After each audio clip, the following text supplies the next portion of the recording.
努力的人总是诉说着希望，而懒惰的人只会宣泄不满。不过我们女主的田园生活才是我心中的正确打开方式。晨起喂鸡，午时除草，闲暇小钓，晚上再来上一顿丰盛的鱼肉大餐，美好的生活简直不要太哇塞。气候的变化导致安娜的小院每日清晨都处在云里雾里，不知道的人还以为此处是一处修行圣地。没有早起的安娜，只有早起的鸭子在梳洗打扮。有了新的木桥，就连阿黄也挪了窝，带着自己的3个小徒弟跑到木桥上来晒太阳。小猫咪也慵懒地卧在栏杆上，用琥珀色的眼睛窥探着时光的记忆。一大早，安娜就来到出水口，制作了一些鱼食，抱着陶罐来到了鱼塘，与鱼儿亲切地交谈一番。抢食的鱼群在水面上闪烁着点点荧光，宛若夜空里点缀的繁星。锦鲤也时不时浮出水面，张着血盆大口吞食着食物，场面好生热闹。别看安娜钓不到鱼，这钓鱼技巧可是十分了得，居然也知道要想钓到大鱼，必要的打窝还是得搞一搞。看来闲暇时间没有白忙活一场，知道用知识来武装自己。当然，全自动的钓鱼方式可是天下独一家，纯托管的钓鱼模式，就连钓鱼高手看了也得泪流满面。玩归玩，闹归闹，早晨的宝贵时间可不能用来钓，合理的安排自己每一步计划，才是一个正确的生活节奏。但是就这操作，是不是哪个环节出错了？不是该吃饭的时间却准备起了食材，这是破天荒的要改变吃饭时间吗？其实不然，实在是采购回来的大米，由于长时间的放置，再加上气候潮湿，已经长出了米虫，必须把食材处理一番。虽然还没有起锅烧油，小伙子们已经瑟瑟发抖，生怕安娜一不小心就把它们给做了。处理好食材，安娜把陶罐仔细清洗了一番，小心翼翼地把米粒倒入陶罐中。毕竟这一小小的陶罐可是承载着全家人的希望，临终老六总感觉是吃不饱，哪里都有他们奋斗的身影。安娜把大米反复清洗了一番，才抱着陶罐来到了厨房。小伙子们也寸步不离地跟着安娜，时刻提醒着安娜，光有白米饭可不行，要不要考虑来点肉肉？安娜来到厨房，唤醒了沉睡许久的火炉。丛林的天是多变的，稍不注意又给安娜使绊子。糟糕的天气并没有打扰到专心致志的小厨娘，一番忙碌才点燃了火炉。安娜架上陶罐，看着并不活跃的火苗，取来了竹筒，客串起了人力捕风机。经过一番努力，懒散的火苗总算是感受到了安娜的鼓励，重拾了往日的雄风，欢快地跳跃着，在炉膛内部完成着自己的使命。高端的食材往往只需用最简单的烹饪方式，就能回馈到大自然的馈赠。冒着仙气的白米饭，很快就能帮助安娜补充体力了。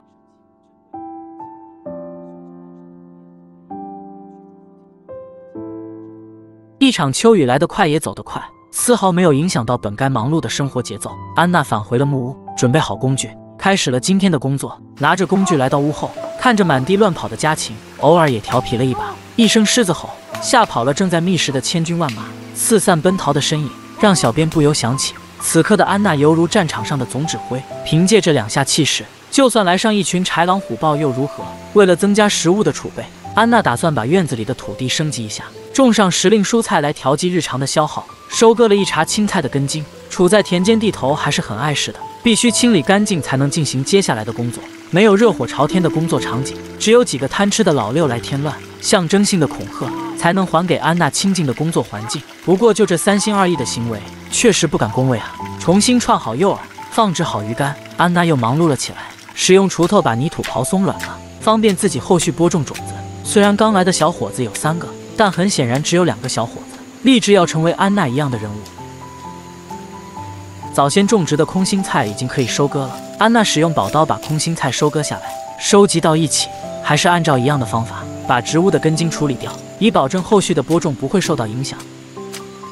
适当的调剂工作节奏，才能保证自己不会对无聊的耕地环节失去兴趣。当然，如何解决丰盛的晚餐也是要兼顾的事情，时不时查看鱼竿的动态，才能保证食材的获取。穿好鱼饵继续钓鱼，功夫不负有心人，半自动的钓鱼方式总算得到了回报。倒霉的鱼儿竟然咬了钩，看来今晚又得加餐了。不要好奇为什么池子里有大鱼，毕竟隔3差5的去河里钓鱼，所以才能囤积渔获来补充资源匮乏的小鱼池。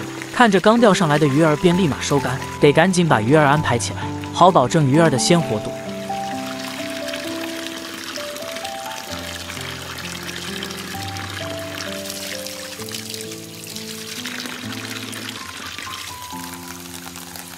处理好今天的倒霉蛋，安娜又返回了鱼池，再一次串好鱼饵，放置好鱼竿，刚准备去继续劳动，没想到惊喜连连，瞬间就有鱼饵咬了钩。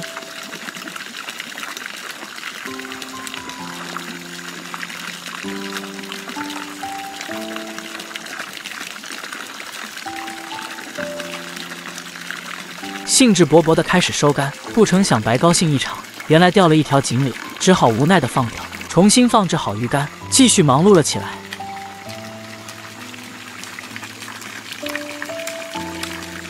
大半天的忙碌，才完成了一半的工作量，稍稍的休息，才能保证有足够体力继续后面的工作。好多伙伴说，鹅卵石地面不会崴脚吗？这不说什么来什么，还好问题不大。放置在出水口下面的簸箕，宛如一张牛皮大鼓，被水流有节奏地敲击着，响彻着前进的鼓点，仿佛在鞭策着安娜不要停下来。由于要给菜地安装栅栏，所以必要的材料就得准备一二。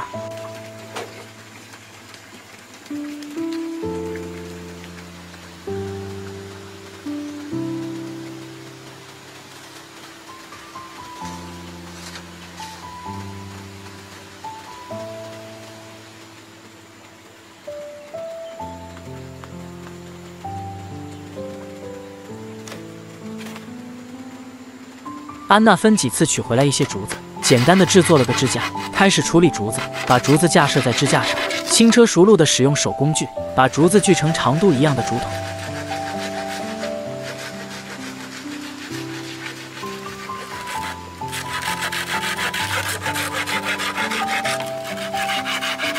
正干得热火朝天，天空却不合时宜的下起了小雨，安娜只能停下手头工作，返回木屋躲雨。虽然外面秋雨阵阵，但有了木屋的庇护，安娜坐在屋檐下处理起了空心菜。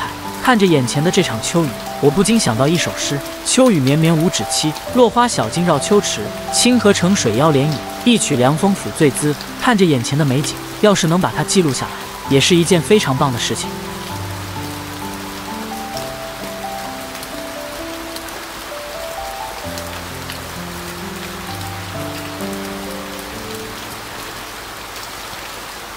倒灌的大雨让四下游荡的老六也消停了不少，躲在屋子底下避着雨。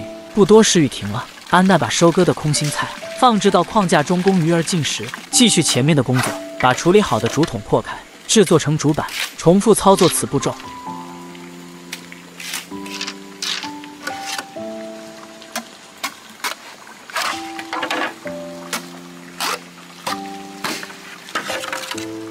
经历大半天的忙碌，才把所有竹筒处理完成。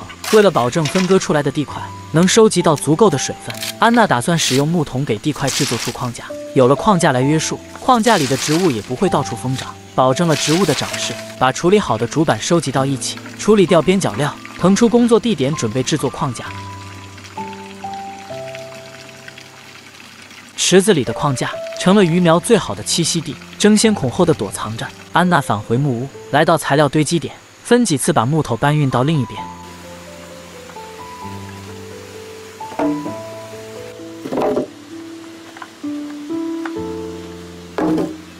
取回来油锯，准备加把劲把框架做出来。为了保证框架能完全框住地块，安娜使用卷尺把每一处位置测量了一番，在木头上标记出需要去除掉的部分，拉动油锯，开始顺着标记点在木头前端锯出槽口。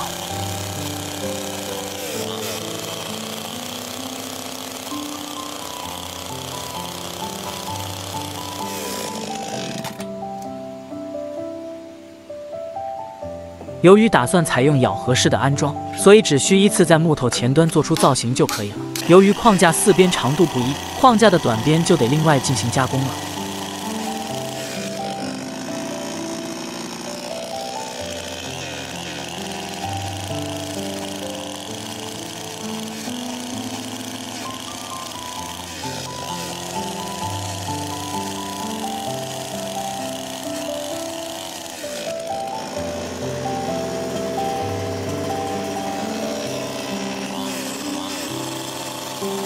经过一番忙碌，才把准备工作完成。为了方便后续的安装，必须先把制作好的木头依次堆放到地块附近，然后再进行组装。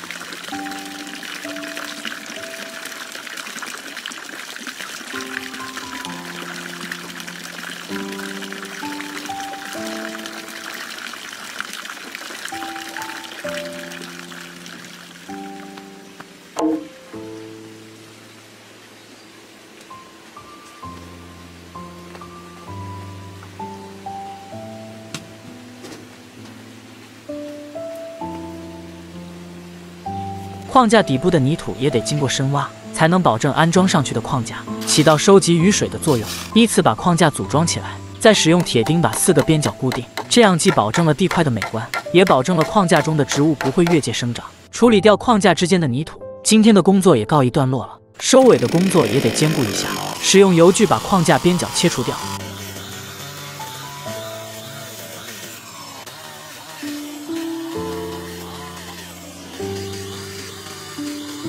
忙碌了一天，早已是精疲力尽，坐在框架上稍作休息，又享受起了闲暇时光。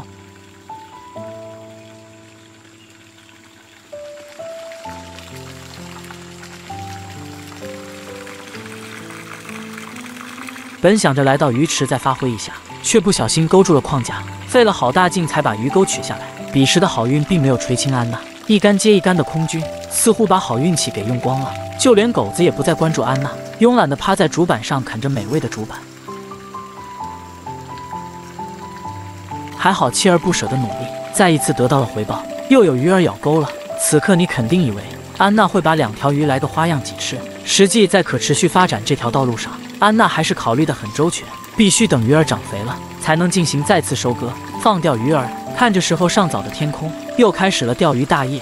时间慢慢流逝，一天也即将终结。精力旺盛的小伙子看似人畜无害，却干起了坏事，在土堆上刨的是不亦乐乎。收拾好锯下来的废料，安娜返回了厨房，为食饿了大半天的家禽，也为自己准备起了晚餐。其实人生就像爬一座山，没有人会到达山巅，只不过你爬得越高，所收获的风景也便越多越美。同样，人生是个大舞台，应该把握你所扮演的角色，能否演好这一角色，取决于你的努力、天赋和机遇。此刻的您又处于何种高度呢？江湖中有一奇女子，不贪功名，隐藏在山林间，一把普通的金刚刀在她手中重现锋芒，出招时气势磅礴，100米之内寸草不生。为了给死去的爱犬报仇，她巧借鲁班技艺，复刻了一座能屹立100年而不倒的拱桥，而失传了1000年的刀耕火种再一次重现江湖，势必将这一片天地搅得动荡不堪。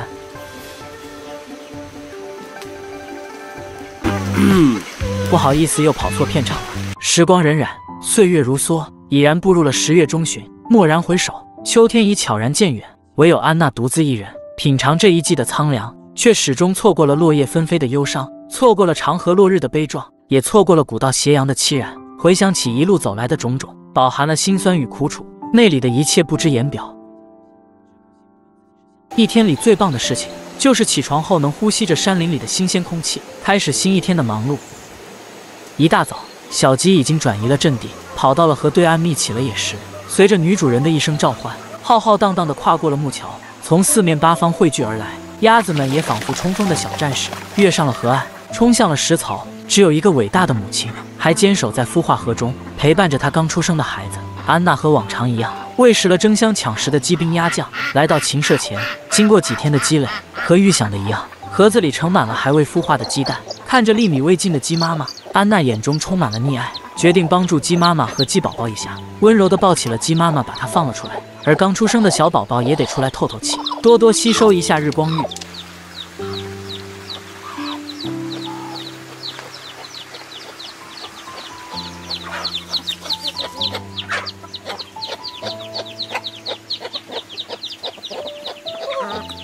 原本的单独加餐，却引来了一群豺狼虎豹来抢食。秦国里的唯一雄性也展现着自己的雄风，维护着自己的尊严。护崽的鸡妈妈带着鸡宝宝远离了战火纷争，悠闲地在河边觅食着，一切都是那么惬意。虽然竹板已经制作好几天了，但安娜难得清闲了几天，收拾好竹板，端着鱼食来到鱼池旁，把池里的鱼儿投喂了一番。河里争相抢食的锦鲤引来了小猫咪的持续关注，看来这万物相克的阴影还是躲不掉啊。迟早小猫会通过自己的努力去成就一番抓鱼大业。前几天临时堆砌的地块泥土已被晒得干巴巴，为了方便自己种植，安娜拿着锄头把每一处的菜地都翻动了一番，确保被晒干的土块能破碎成细土。这个季节林子里最不缺的就是干枯掉的杂草，合理的利用好竹子可以帮助安娜提高工作效率。安娜跑了几趟，取回来一些干枯掉的杂草，准备制作一批草木灰来给泥土增肥。富足的原材料可以让安娜放开手脚来使用，每一处地块上都得铺上厚厚一层，才能彰显这个女人的富有。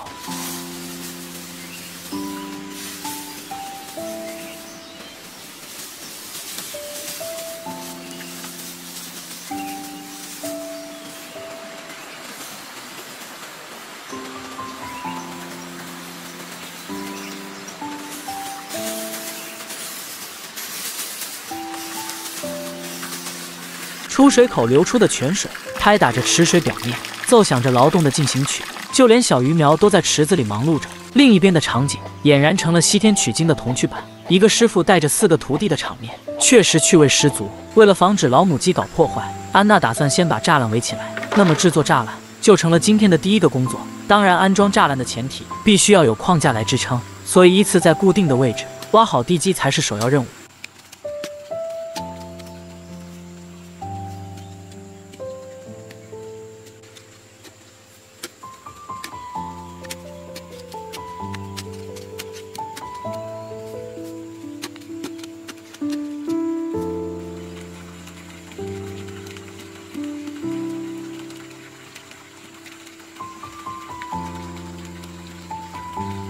依次埋入用来当做框架的竹筒，回填泥土，把底部夯得紧紧实实。天下武功唯快不破，绝世武功也得打好良好的基础，必要的梅花桩搭建，才能保证武功大成。搞错了，再来。写着写着又跑偏了。依次把支撑柱埋好，做出围栏的框架，接着先在支撑柱的中间部分横向搭建上一条长一点的竹子，使用竹面把每一个连接点固定起来。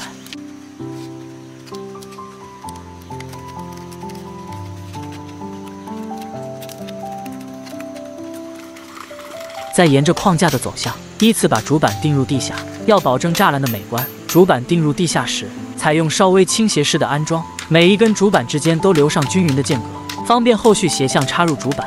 这样制作的栅栏不仅美观，而且受力点均匀，具有很强的坚固性。虽然看起来工作很简单，但是却要耗费大量的时间，重复式的操作比较枯燥无趣，稍不注意就容易使人昏睡过去。还好安娜意志力坚定。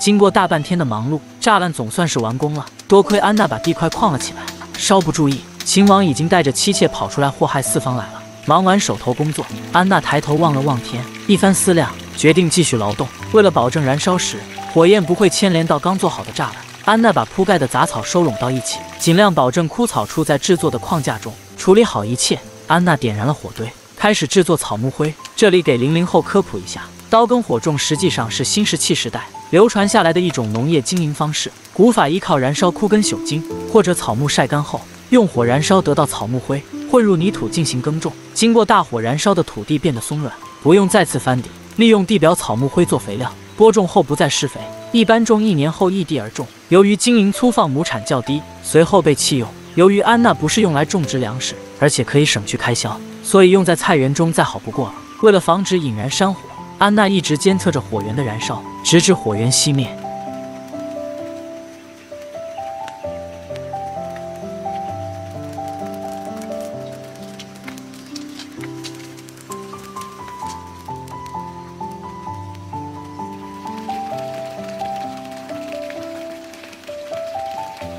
由于刚才栅栏的搭建只采用了一根横跨支撑住的竹子，为了保证顶部的竹板浑然一体，安娜使用2条竹板把栅栏顶部加了起来，来保证栅栏的牢固性。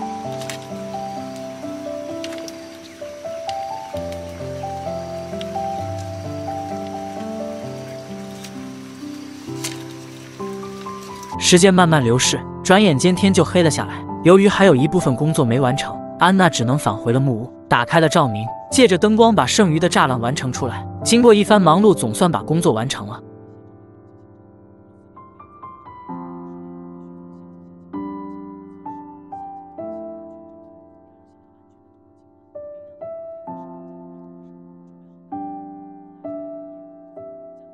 劳动了一天，早已是大汗淋漓，来到厨房烧了一壶水，美美的洗了个澡。忙碌的一天就这样结束了。一个人要想学到真正的学问，光靠书本知识是不行的，还要通过生活来体会做人做事的道理。此刻的您，还在为您的人生大事而忙碌着吗？